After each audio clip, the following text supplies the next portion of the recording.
no, you have to go back. In all of these that you've done with your career as a priest, how did you tell this to Nanay and Tatay That that you wanted to be a priest? That you want to enter the seminary? Was it? How did they okay. take it, Father? All right. Good question. My mom was okay. Nana is she was. May she rest in Oh peace. yeah, we miss you, Nay.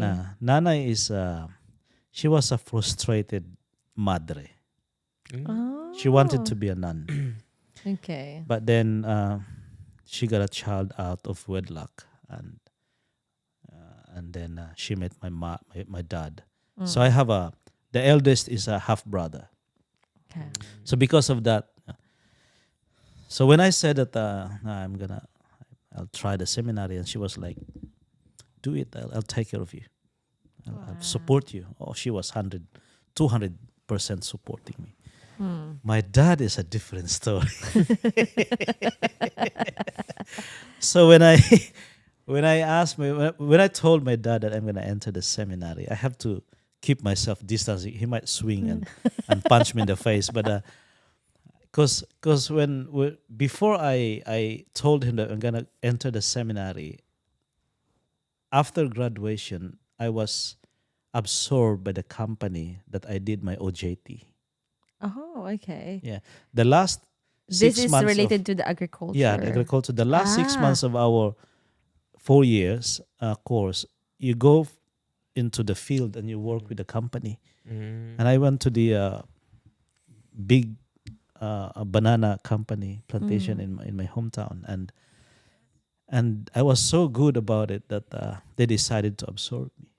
So everything was ready. I have a job waiting for me and everything, and I turned him down.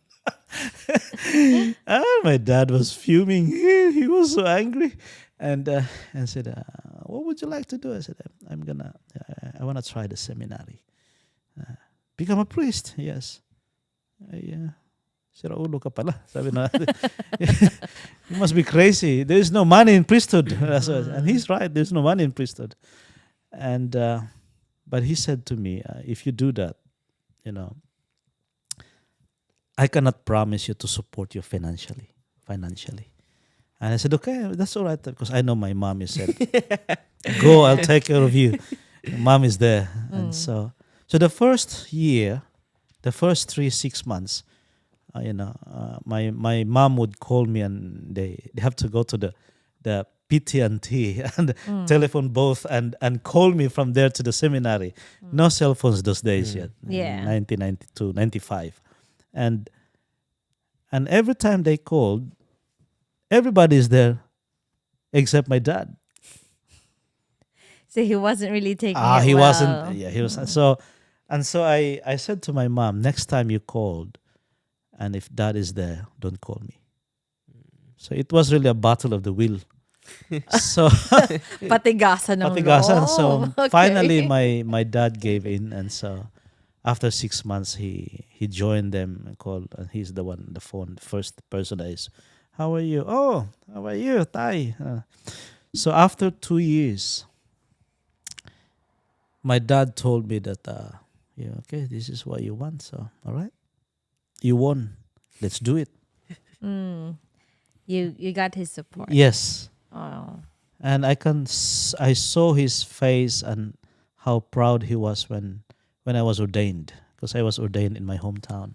That's so I nice. studied in the US, but the ordination was in the hometown, and all my classmates and the foreigners and the other priests, they came to our hometown, and my dad was so proud that he would very few English. My name is Andres. I'm the father of Father Loy. So as he introduced himself that way to our visitors, and he was so proud. Yeah. You did well, Father. So when I finally realized that my dad raised his hands, raised the flag, and said, "Let's do it." Now I said, "Now I have more reasons to be serious," because he said yes. Yes. Yeah. So yeah, that was it. You have to prove him wrong, and you did. Yeah. Yeah. You fought for what you want. But this is very interesting because I didn't want this. This is I God's tried. will. I This is just God's tried, will. every year. Let's do it every year. Every year. And then it became 9 years. And then the last week before my ordination, that was the only time I was confirmed myself that, okay, this is my life. Because I could have said no. True. I could have backed out. Yep. Pull out. But no. Wow. I just remembered a short story that you told us last time when you were getting ready to be ordained in your hometown. When you told us the story that you were telling the people that lives in your area that not to mess around with your guests. Oh, yes. Remember that story?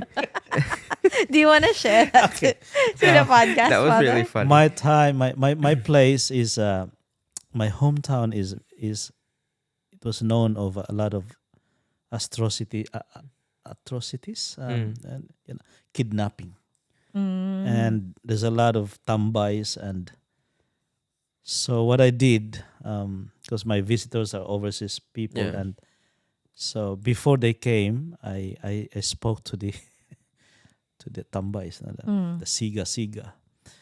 I said to them, let's make a truce, okay? Please, no fighting for 3 days. And then help me guard and protect my visitors. But I also asked the police to come to our place and stay there for 3 nights, every night, just to make sure that their presence is there. Yep. I give them balut, I give them every Yeah. night, tanduay, just to keep them awake. And also, so they agree. Just to keep them awake. So they agreed. The tough guys, the turf, they agreed. No this, no that. Yeah. And during my ordination, I invited them all. So they went to the respected church. You, Father. Yes, they went to the church. They went to the reception. Can you imagine during my ordination, the church was packed, and I requested police to go around with rifles, heavily Armed. walking around, Yeah. armed, walking around the church just to make sure that all my visitors are safe. Eh? Wow. And these guys, they were so proud that there's a priest in that area, because it's like in the gospel that Jesus was asked, "Where are you from?" "I'm from Nazareth," and people say there's nothing good comes from Nazareth. It's like saying there's nothing good comes from Gamao. Gamao is a red light. It's like Ermita, like Tondo. So you're quite famous with it's bad things. Yes, it's a red in the hometown, in the city. That area is colored red alert. Yeah. Very dangerous place. But I made a truce for three days. Good on them Yes. for respecting that. They were Yeah. very, very respectful, and they were so happy. So when I went, I put them together in one table in the reception. Said, no fighting, no fighting. Yes, Father, no fighting. Okay. Eat. No drinking. Yes, no drinking. That was a good one. They actually respected and acknowledged your request, which is Yes. very nice. Good on them. It was also like uplifting the dignity of that place, because nobody comes from the place. That is good somehow. Yeah. And you did. You did. And you have a so priest. You made it. Yeah, you made So them it's really something proud. really. Did your foreign guests know like the history of the place? No, they don't. Oh, okay. They don't. Don't tell them. I don't. They'll be scared. So what I did, I asked, when I knew how many of them coming, I asked my neighbors, can you take care of this priest, of this seminarian? So all my neighbors, they adopted them Wow. for 2 to 3 nights. Wow. Yeah, I didn't put them in the hotel because it's so expensive. That's true. So I involved the community. Oh, good. Yes. Good on I you. said, That's a 2 good days. idea. 2 days, and that's what happened. And I said, they are your visitors, feed them, take them to the church, to the reception, back home, they're your visitors. So I had no visitor in my house. Yep. So it was really very relaxed to me that I don't have to prepare this, prepare that, because I distributed my my visitors to my neighbors. And it's also good, a good immersion to Yes. what you grow up with, like your community, and also like proving also ourselves to the foreigners that we're very hospitable. Yes. We can acknowledge, we can accommodate them, and apart from that, they show them develop around. develop a relationship. There you go. Yeah, they did. See, It was good. It was really good. even if we don't speak a good English, Yes. we try our best. There was one from Haiti. He was so black. And they called him Michael Jordan. Same as our friend So he Kobe was- Bryant. Yeah, when I remember our guest, Oh, yes, my yes. workmate. Yeah. When he visited Sheila's family's resort, everyone was just calling him Kobe. Kobe Bryant. Kobe That's Bryant. hilarious. It was good. It was good. Yeah. Oh, that was nice. Anyway, on to the next question. Yes. How many questions do you have? We have a lot. Like, my are you God. bored already? No. Oh, I'm just am I wondering boring you? how many questions did you prepare? I prepared a lot for Fatherland, Because of we course. actually did try to shoot a podcast last night And about me, whatever she wants to ask about me. She only was prepared short. three questions. no, that was 6 actually. Okay. But you've answered, like, you dodged some of them, and then Ay, ay, ay. you kind of answered them, and you kind of not.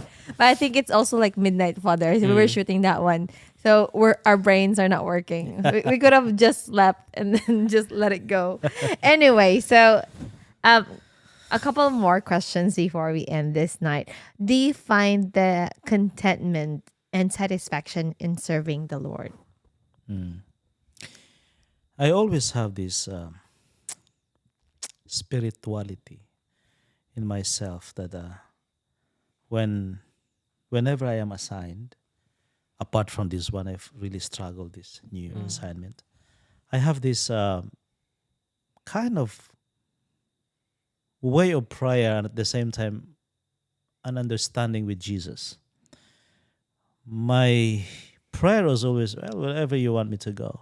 And I'll do it, provided that you don't abandon me. Let's do it together.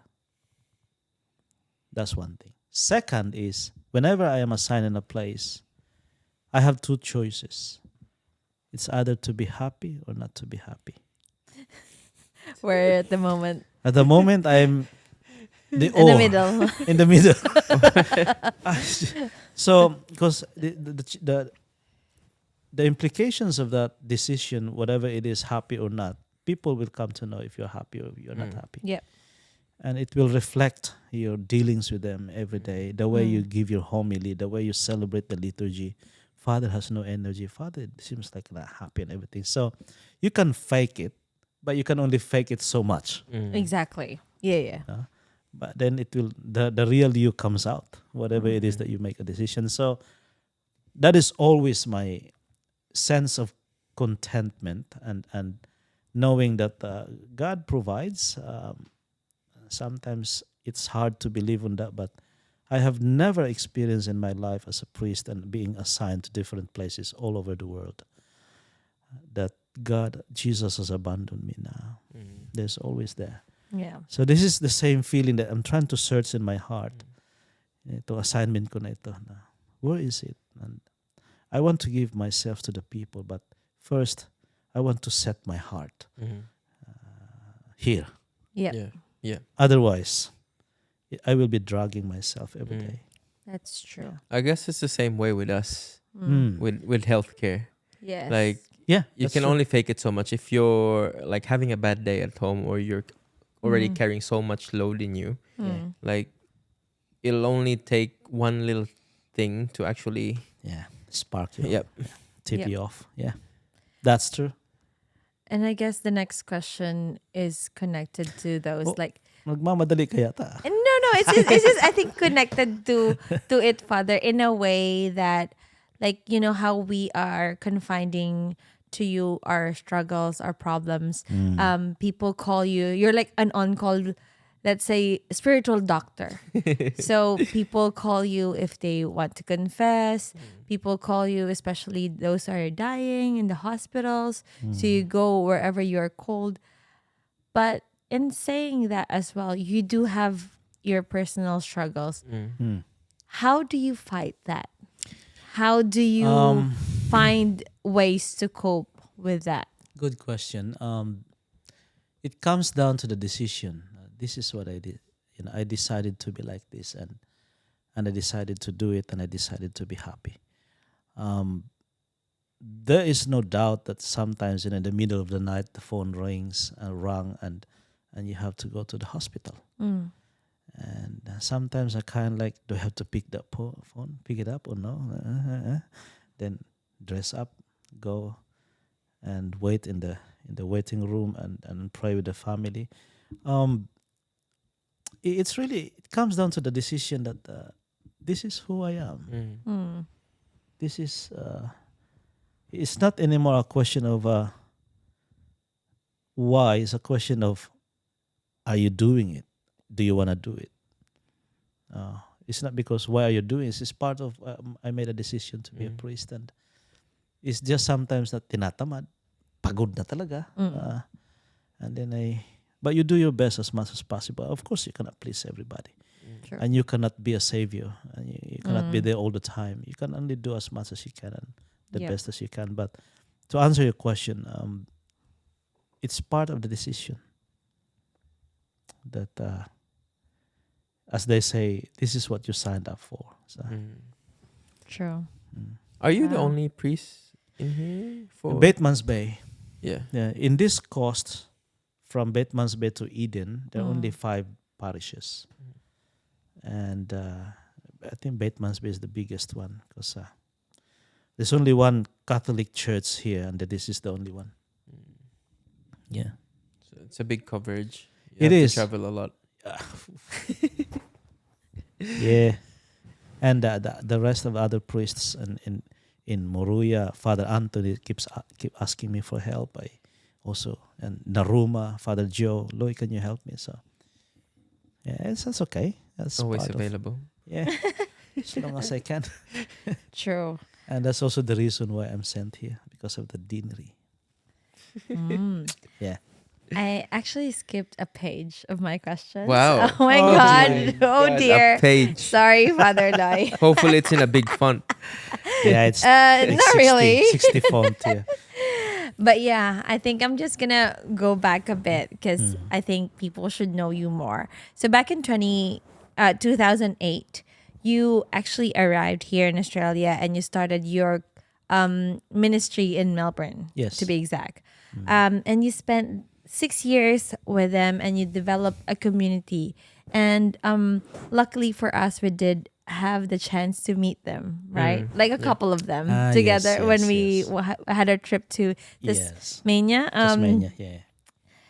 Can you share a bit of the legacy that you left in Melbourne before you proceed to another assignment to a different state here in Australia?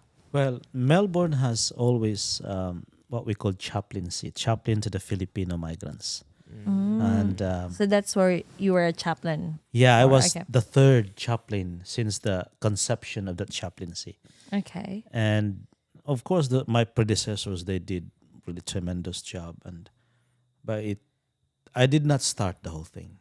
They was already there way before me. I just continued and at the same time organized some few things. But I think the difference that I saw between me and my predecessors is the relationship that I had with people. True. Yeah. So true. Until And- now. Yeah. In fact, I have a wedding in next weekend in Melbourne because Melbourne na punta? No. Behave.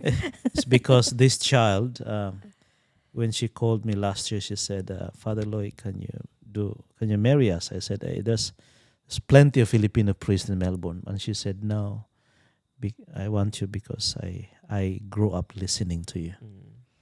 That's nice. I think that's what you also gave to us. Like that relationship, Yeah. that friendship that Yes. goes above and beyond.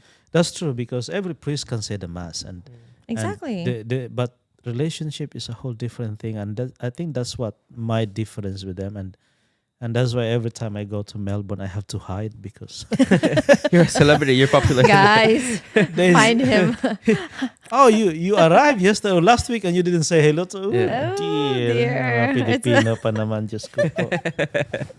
Have to hide. So the next weekend I have to hide. Just make But- sure no one posts on Yes, Facebook Live that not you're yet. doing that mass and then That's true. Anyway, so you move to Canberra in 2015, a year before us. I think a couple of months before us, Maybe Father. half a year. Half a year, yeah. And luckily for us as well, we witnessed how you worked and how we witnessed as well your dealings within Canberra between the two churches, St. Michael's and St. Monica's. Do you consider that joining it and turning it into Our Lady of Perpetual Help is a part of one of your greatest achievement as a priest? I would say that parish is my baby. Wow, look at Yes. that. Baby in That a says a sense lot. that I really poured out everything there. To amalgamate two parishes, the right term is amalgamate. Amalgamate. Okay. Yes, amalgamation. So to amalgamate two parishes is really hard because people have their own ownership of a parish. This is our parish. Mm. yeah. Why are you putting us together? No?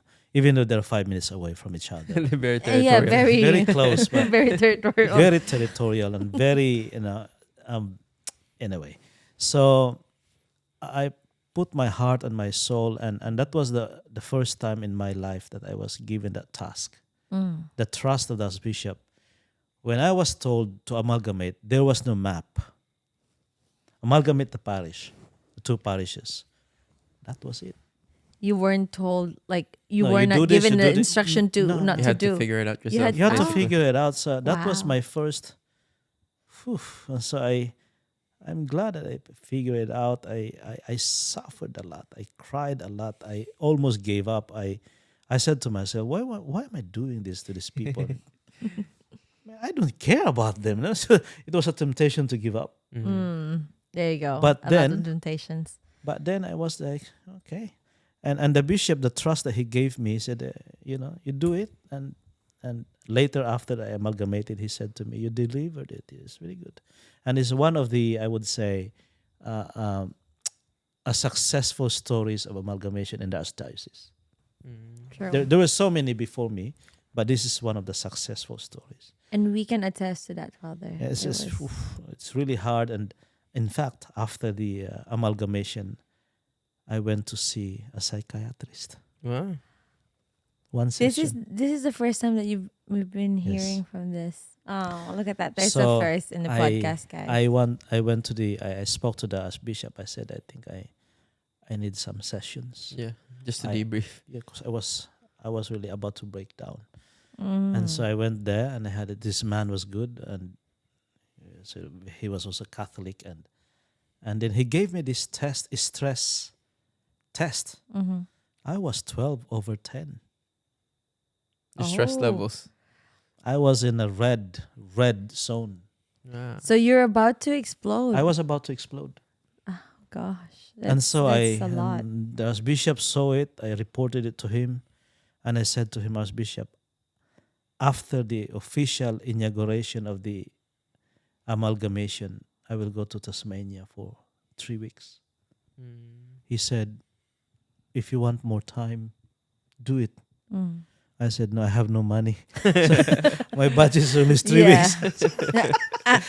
I want more time, but I need more money too. And he didn't give anything. So, True. so the inauguration was Sunday. The following day, I drove to Tasmania. Straight away. Yeah, the following day. Wow. Took the car, the one that we what we did. Yep. And then I stayed there. I put my tent. I shouted. I cursed everybody. You just had to let it out. The lake that we walk. Yes. Doveton Lake. No, the Dove Lake. Dove Lake. Lake. Dove Lake. Dove Lake. Dove Lake. Yeah, Yeah. Dove Is Lake. it Cradle Doveton? Mountain. Is it No, Doveton is a suburb in It's a Melbourne. suburb. It's a suburb of Sorry. Cradle Dove Mount- Lake. Cradle Mountain. Cradle Mountain. okay. Yeah. And Yes. so I walked that one several times in that 3 weeks just to, Just like so, so you just basically stayed in Launceston? no, I move around. Oh, you moved around. Yeah, as so well. I Okay. put my tent for 5 days and then move again 5 days there, move again 5 days there. And so that was my the debriefing in a way. And so this parish is really my baby. There you and go. and it was so. But then I was so free to let it go, and the reason why, in some cases, when you have a baby as your project or whatever it is that you created, it's hard to let go, isn't it? Yeah. But I have always the spirituality of John the Baptist. The spirituality of John the Baptist is that he started his ministry way ahead of Jesus. He built his kingdom better than Jesus. He had so many followers way better than Jesus. And he could have, all people on different walks of life, they listened to him. And he could have declared himself the Messiah, but he did not. And he knew exactly his role. His role is to prepare the way and point everybody to Jesus. My role is to prepare the place for the next parish priest. Yep. So I They said, just basically have to sit there. To assume the place yeah, and because so it's ready. It's Yeah. somewhat similar to parenthood. Like you take care of this baby, Yes, eventually it yeah. grows to a toddler, Yep. and then eventually they grow up to their own they're men. more on Yeah. their own Yep. decision. And then they let you Yeah. just let them go and let them. In fact, Okay. I think I did so well in that previous parish that I had a conversation with the new parish priest, Father Mick McAndrew, and he said to me, out of nowhere, he said, "Loy, what did I deserve to have this beautiful parish so organized, well maintained? Everything is just in place."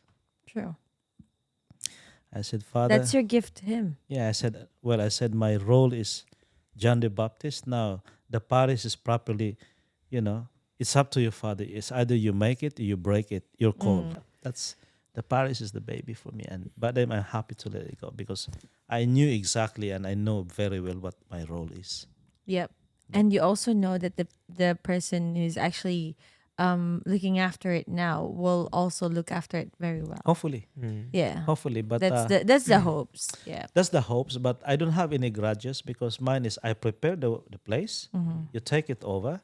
Now it's up to you if you make it better Yep. or if you break it. Up to you. I have no grudges in that. Exactly. Yeah. That's your role. Yeah. Yeah. In saying that, Father, you are a very people person, and as you all know, you're very likable. Your homilies are very relatable. We always find that, when we listen to you, we can just relate because, of course, not just because we're Filipinos, but also you're putting your experiences, your true to life experiences into the homilies that you're sharing to the people.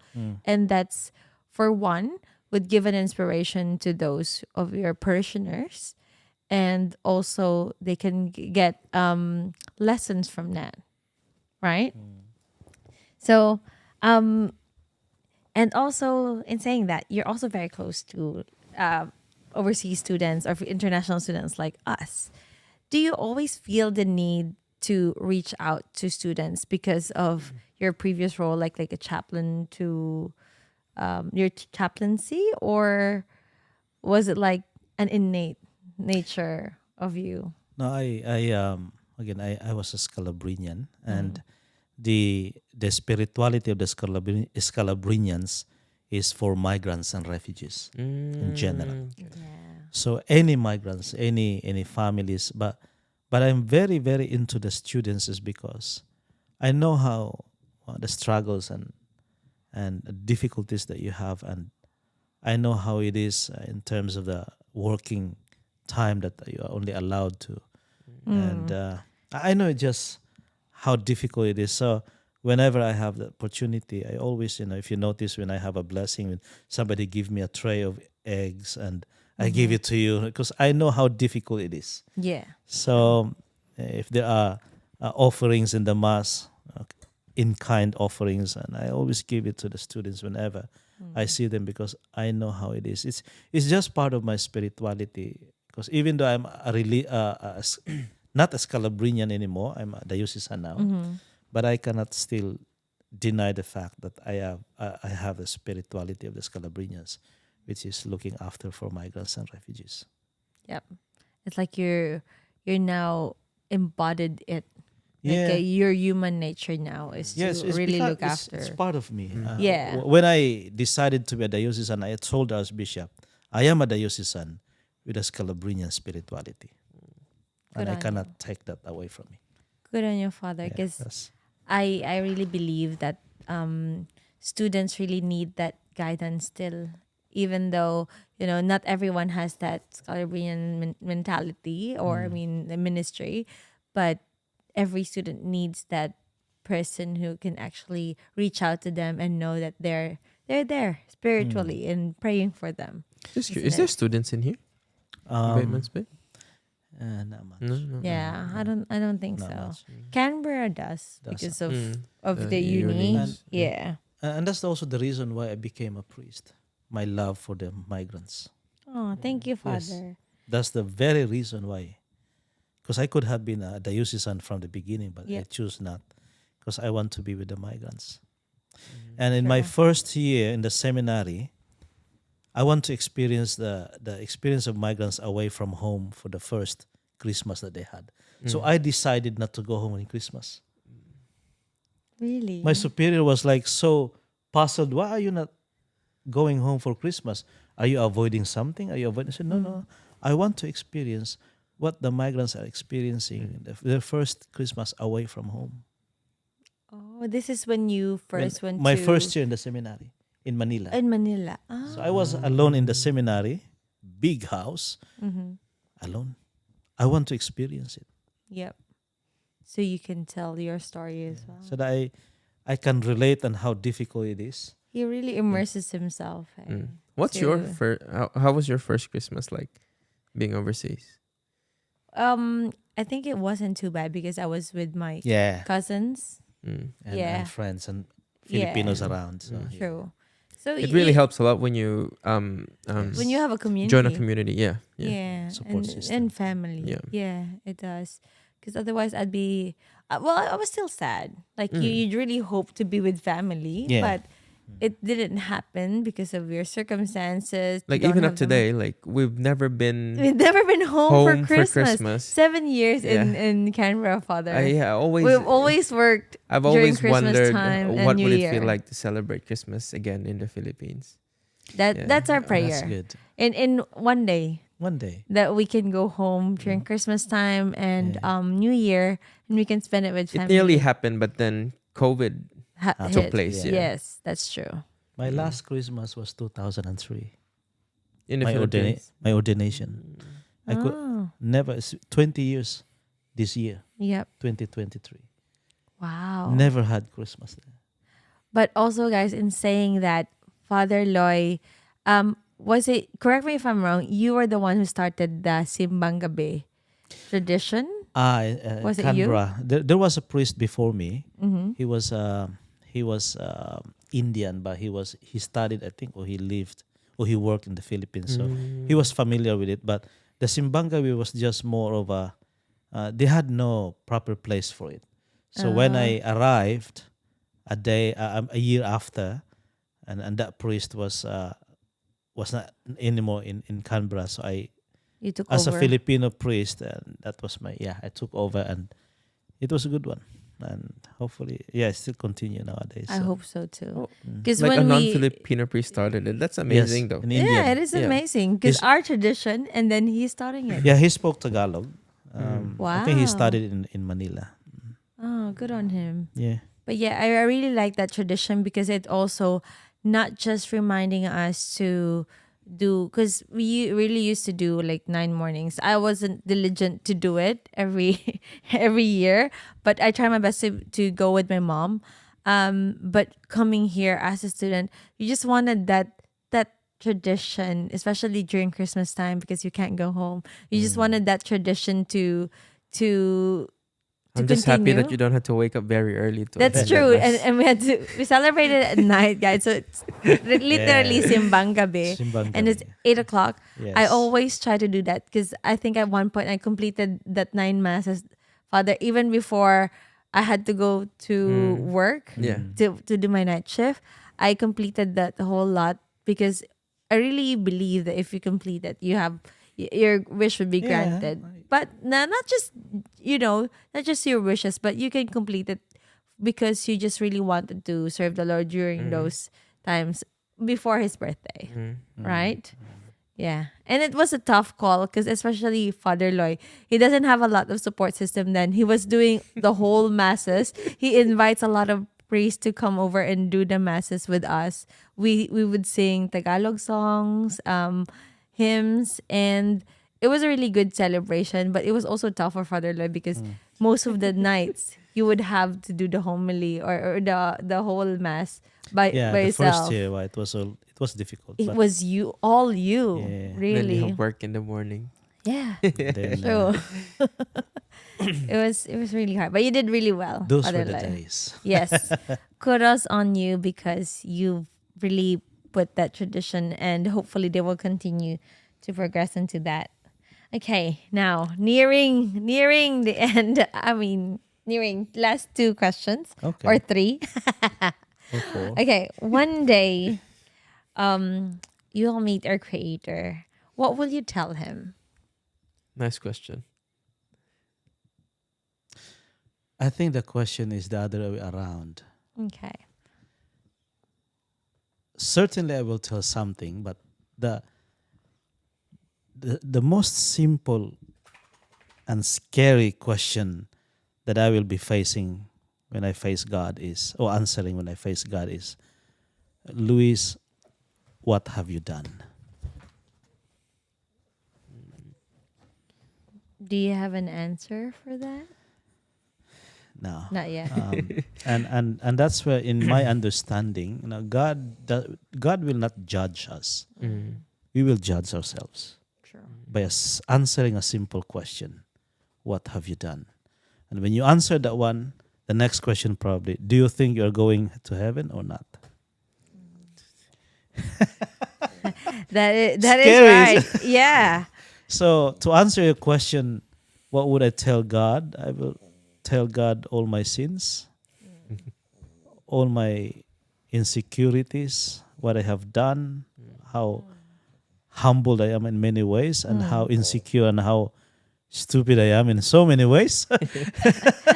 Aren't But, we all, Father? In other words, I will telling the Lord with great honesty who I was, and I'm just hoping that God will accept me. Yeah, and he will Good welcome answer. you into his kingdom Yeah. at arms wide open. I think that's everyone's prayer, and including me. Yeah, that's right. Do you think you have done the Lord's will, Father? Ooh. You're getting technical. Very technical. Very No. technical. I'm Because not like sure. I would want to ask that myself. Like, because at this point, like, sorry, Father, I'm getting it to my personal point of view, but like I'm also asking myself, asking the Lord, like, what is my purpose? It's so hard because, like, for you, you know your purpose, Father. You know your passion. For us, for me and Ruel, it's like we're living life day by day. We are thankful for what we've given, but what is our purpose? It's really hard to answer, really, coming from I our point of view. understand. Yes. Yeah. I think, am I doing God's will? This is always the question that I ask every day. Even in homilies, am I doing God's will in homily? Although, if you notice me in the homily, before I read the gospel, I always stand in the middle of the altar and offer my prayers and make a sign of the cross, and I read the gospel Yeah. and I give my homily. And in that prayer, very simple prayer: Lord, use me as your instrument of love and mercy. Hinaut-unta, mapaabot na ako ang imong pulong sa imong katawhan, sibo sa imong kabubuton. Mo na siya. Amen. And then I give a homily. Yes. And it's hard. So the question is, it's a hard question. I don't know. It's okay. It's okay. You don't have to answer it now, but I think cannot. it goes to everyone. Like, even for us, like, have we done the Lord's will for us?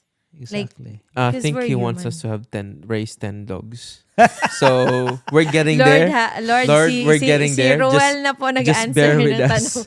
ng Just bear with tanong us. ko. We'll get there eventually. We have two at the moment. We won't disappoint you. I think Father Loy, oh my God, 10 more dogs. I mean, 8 more. So you're gonna bless 8 more, remember? Oh my God. see how it goes. Okay. Yeah. Now, I think it's just gonna be lighter note na, hopefully. So, what advice could you give, since the international students, or could be international people that coming to Migrants in general. migrants in general, Or that's planning right. to be migrants. Planning to be aspiring, migrants. or whatever the term is. Yeah. Like, especially not just coming to Australia, but anywhere in the world, what advice would you give them, Father? Oof. Um, That's not light. You said lighter. it's a very tough question. Tough question.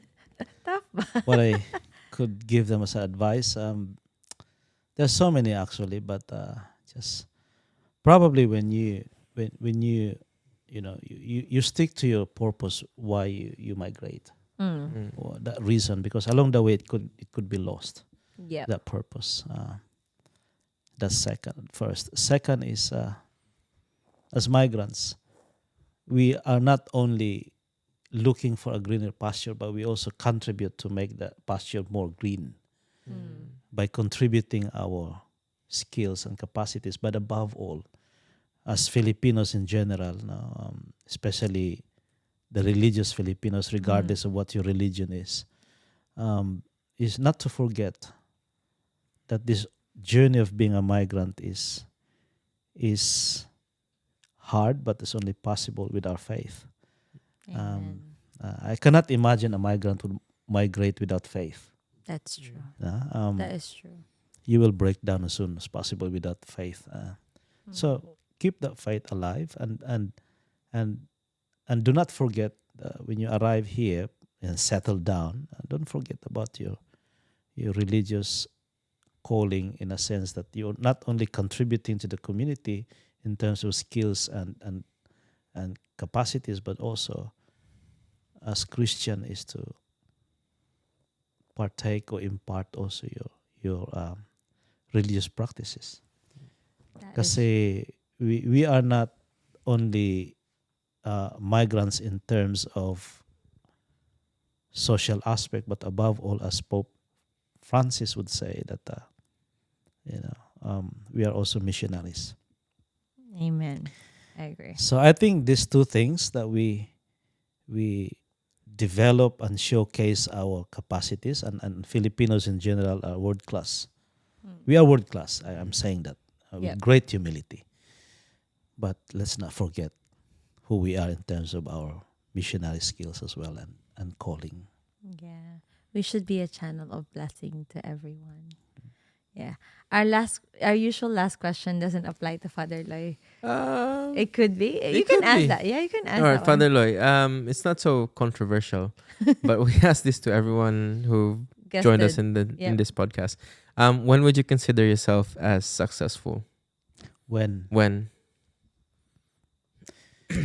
I consider myself as successful, when I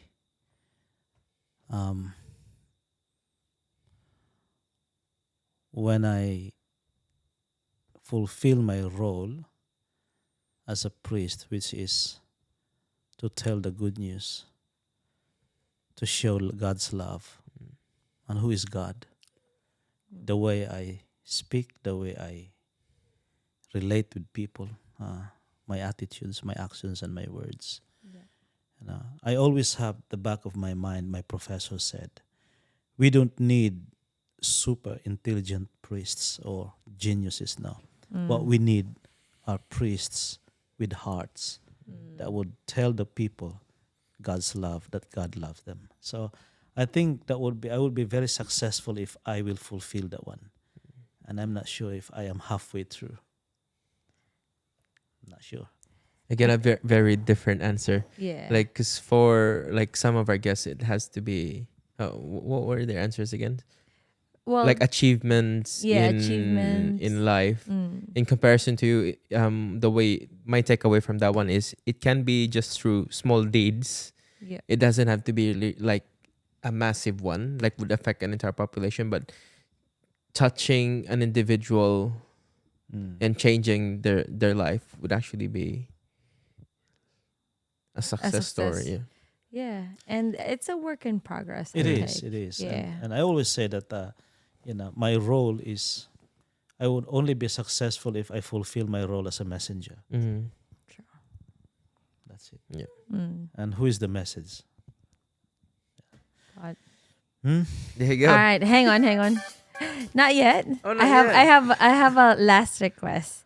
Because I know since you wanted to do this as a ministry father, can I request for a prayer that our listeners and our viewers could hear from you? Could be for everyone. I think like a general prayer. Is that okay? Yeah, sure. Yeah. All right. I do say mass every day, apart from Mondays, my day off. But I always have intentions every day, and the first thing that I always have, and that is everyday intention, is good health. And so I always pray for good health, because when health betrays us, end of the line. You might be the richest person in the world, but when health betrays you, your money or your wealth cannot extend even an hour of your life. No. Exactly. And so my prayers to everyone is good health. May God continue to bless you with good health and keep you away from harm, and grant your heart's desires, good desires, and of course according to God's will. And when we have health, we have wealth, and we can do everything as long as we are not lazy. I pray that may God continue to bless you, keep you away from harm, and above all, give you good health. God bless. Thank you, everyone, you. for listening. That was an ender with a serious note, but that was a really beautiful prayer. Thank you, Father. Thank Thank you you. for giving us your time. We should do this again, because I'm enjoying this. That's My first right, time. My first time. Yes, it's a first time for everything, guys. Thank you guys for watching. Now, Father Lord, as our outro, since we already introduced you, what we did in the intro, we introduced ourselves. Now you have to, including you now. Okay. Okay? And then we have to mention the podcast name. Okay? CommoNurse podcast. CommoNurse CommoNurse podcast. podcast. Okay. All right, guys, that's about it for this beautiful religious related episode. I think it became serious really quick. But this is Sheila. And I'm Ruel. And this is Father Loy. And this is the CommoNurse CommoNurse podcast. Bye.